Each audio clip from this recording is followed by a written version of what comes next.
Welcome to St. FX Coffee with the Coaches, brought to you by Tim Hortons, Canada's favorite coffee. I'm Corey LeBlanc, here this afternoon with St. FX ex-women's soccer head coach Graham Kennedy, taking some time from a busy camp. Graham, how have things gone for the ex-women so far as you get ready to open the season on Saturday? Things have gone really well. All of the young women have showed up in really good physical condition. They were really vigilant about an off-season conditioning program that we had put in place. So the fitness level is probably the highest we've seen here in a long time, and relatively injury-free, and a really great, overall a really a high level of technical ability and tactical understanding. So it's been a really pleasant couple of weeks. Graham, this is a team from last year. I remember 3-6-4, didn't make the playoffs, 8th place. But I know for you and for a lot of fans, I'll use the word endeared itself to fans, ex-women fans and soccer fans here in Antigonish and wherever ex-alumni are. And I know you were really pleased just with the effort and the attitude and the way the team developed, even though I wouldn't say the cupboard was bare, but you knew you had to build up the talent pool, I guess. Yeah, I think the biggest thing that we had to do in 2013 was to change the culture of the team, and not that the previous culture was a bad culture, but we had new players, and they had to find the culture that worked for them, and what they needed to learn to do was to understand that they had a work rate that was much higher than they actually realized. And so the hardest job last year was showing this young team that yes, you've worked hard before, but that we have to have a new definition of what hard work really looks like. And so if you looked at us early in the season last year, you would have seen a team that could probably compete with just about anybody for a half, maybe 45 minutes. 45 minutes, let's say. And then as the second half unfolded, we ended up unfolding and not being able to compete for a full 90 minutes. And so I knew we had reached kind of a turning point in our season. There was a game here last year against Dalhousie where it was 0-0 in the 70th minute.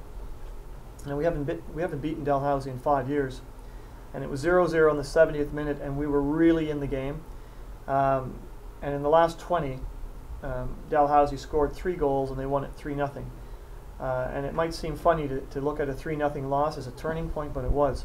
Because it was the first time where I think everybody actually believed if we could play for 70, we can play for 90.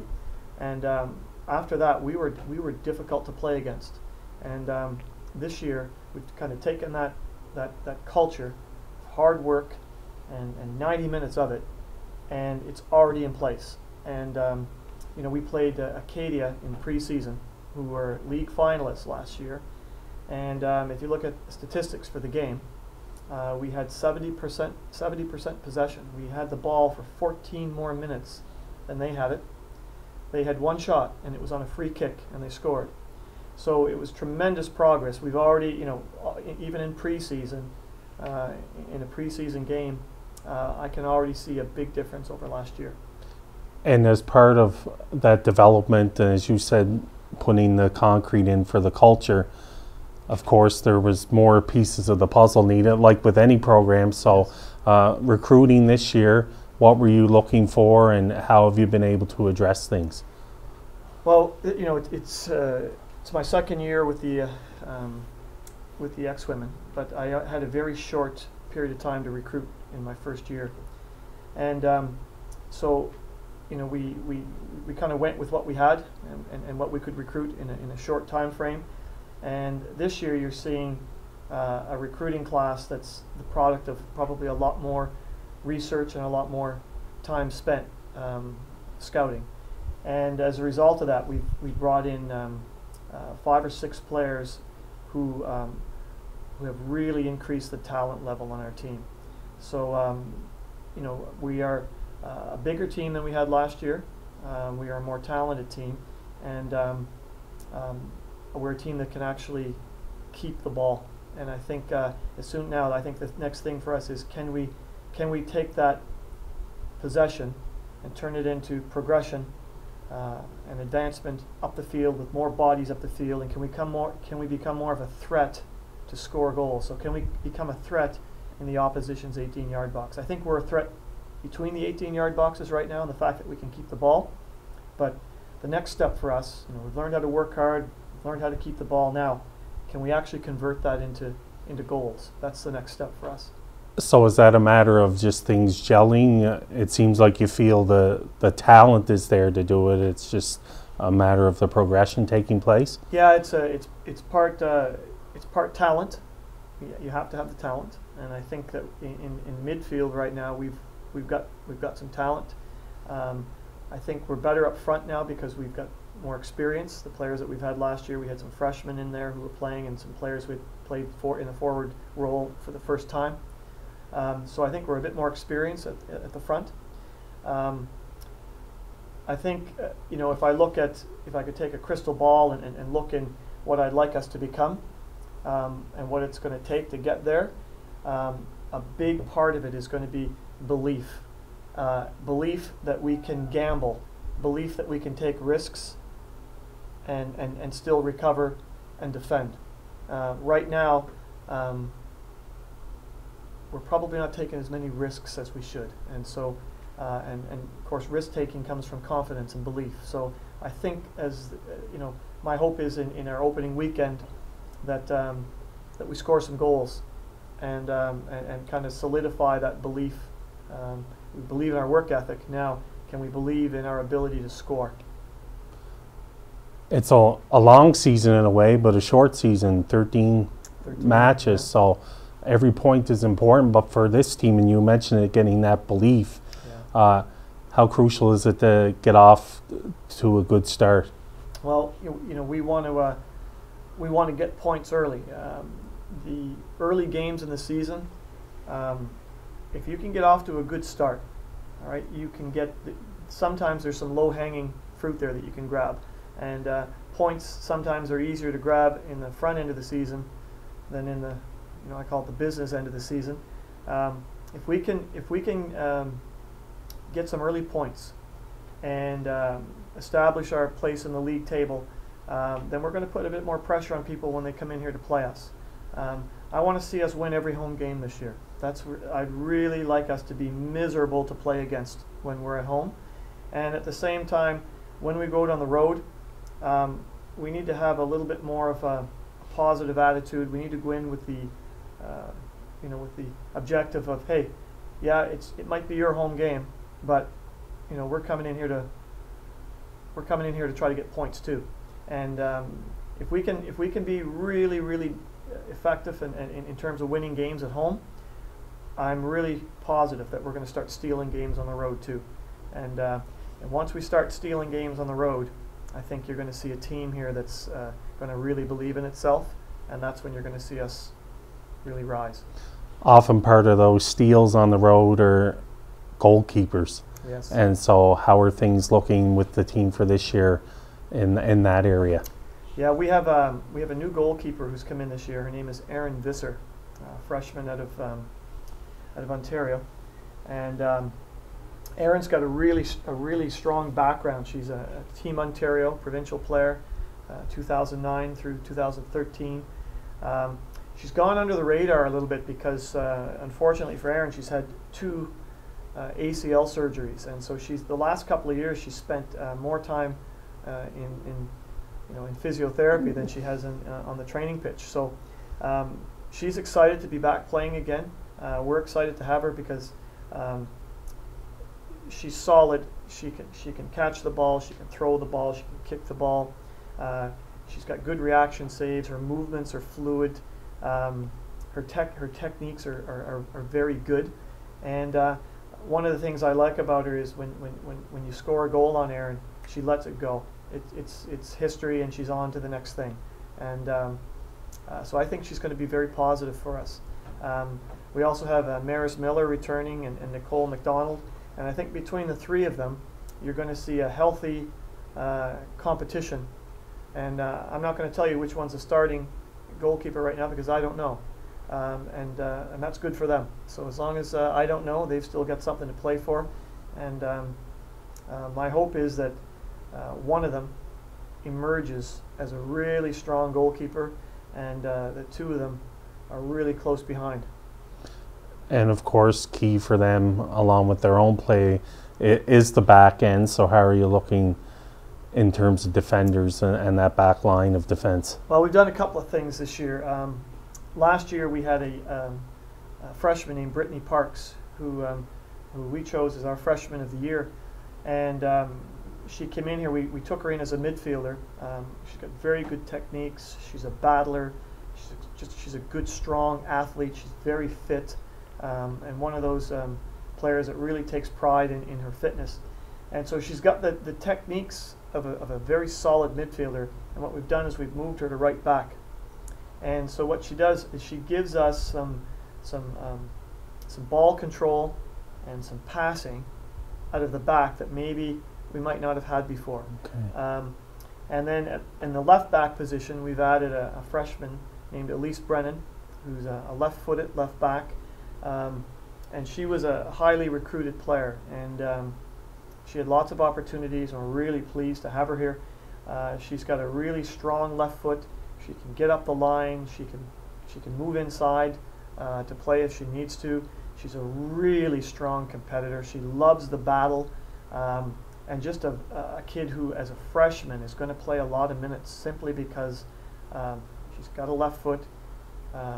She's got experience beyond her age, and she's talented. So our back line, I'm really happy with the way it's shaping up. And along with the switch of Brittany and the addition of Elise, of course, you have the likes of Bobby Martin still back there with experience as well. Yeah, we have Bobby Martin, who's just such a terrific captain and really strong header of the ball, a really good vocal leader, tough in the tackle, rarely gets hurt, and even when she is hurt, she can play through pain. She's kind of our emotional leader at the back, and because of that position, just a natural leader on the team too. She's an absolutely first-rate captain. So going through the middle, you have Alex Brook, who of course was a second-team All-Star last year.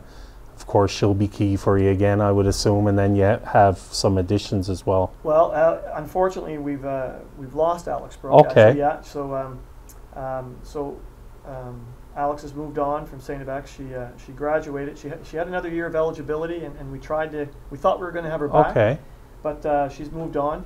But in her place, we've added three really good central midfielders. We've added Olivia Ziff from Thunder Bay, Ontario, who's just a really dynamic player. Moves really well, can do things at high speed.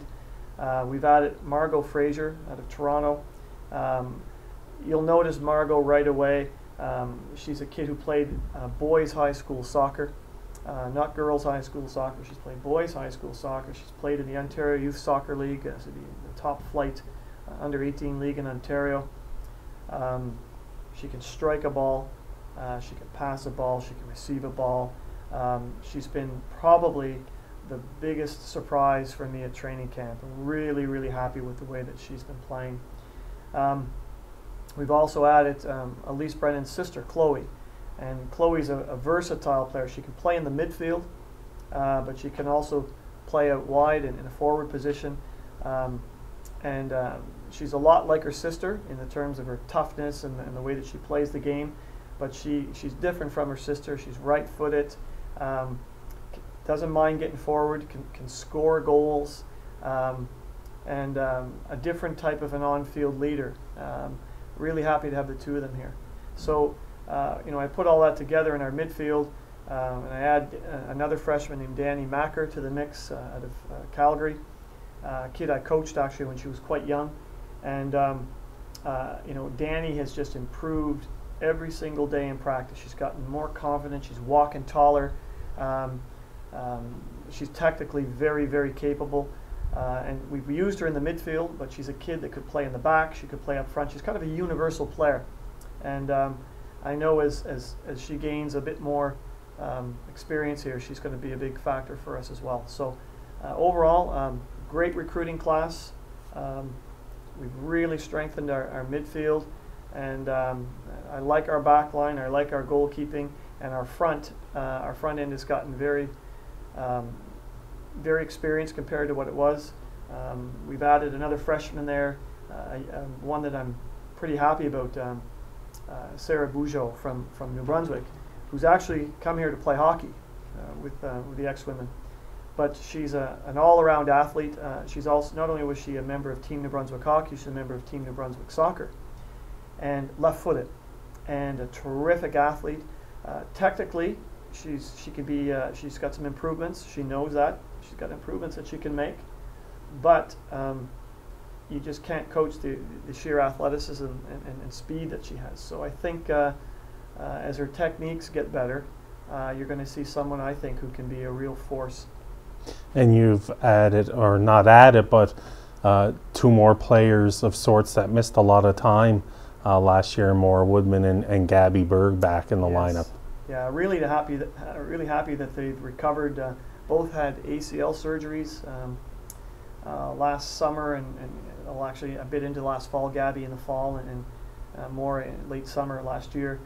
And you know, both of them solid on the ball, good techniques. Both can strike a ball. Both bring some leadership. And you know, as with any young woman who's coming back off of an ACL surgery, there's a certain part of the rehabilitation process that's psychological, and they're both at the point now. I think they're really pushing through those psychological barriers, and I think they're both realizing that, hey, you know what, I'm going to be okay, and I've got something to contribute, and so you know, they add some depth that that we didn't think we were going to necessarily have, and it's really great to have them back. Okay. With that depth, and we'll take health out of the equation, because you never quite know. Right. You never know what's going to happen there. But ideally, if this team again comes together, gels, everyone stays in the lineup, and again you start to really roll along. Yes. What are the expectations for the X-Women this year? Well, we have some high expectations. You know, despite that, you know, if you look in the past 2 years, there's only been 4 wins. I think we're going to make the playoffs. I think we'd be really disappointed if we didn't, and that's as far as I'm going to go. We're going to make the playoffs, and I think if we stay healthy and we get into a playoff game, I think we'll be a team that's difficult to play against. And the great thing about playoff soccer, and the great thing about soccer, of course, is that, you know, on any given day anybody can win. So these girls are gamers.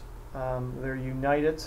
They are a joy to coach. They are one of the most coachable groups I've ever coached, actually. And I think I'm hoping for some great things from them this year. Okay, so let's toast to a playoff spot at least, and we'll go from there. Sounds good to me. All right. That's Coffee with the Coaches with Graham Kennedy, head coach of the X-Women soccer team. For Tim Hortons, Canada's favorite coffee, I'm Corey LeBlanc.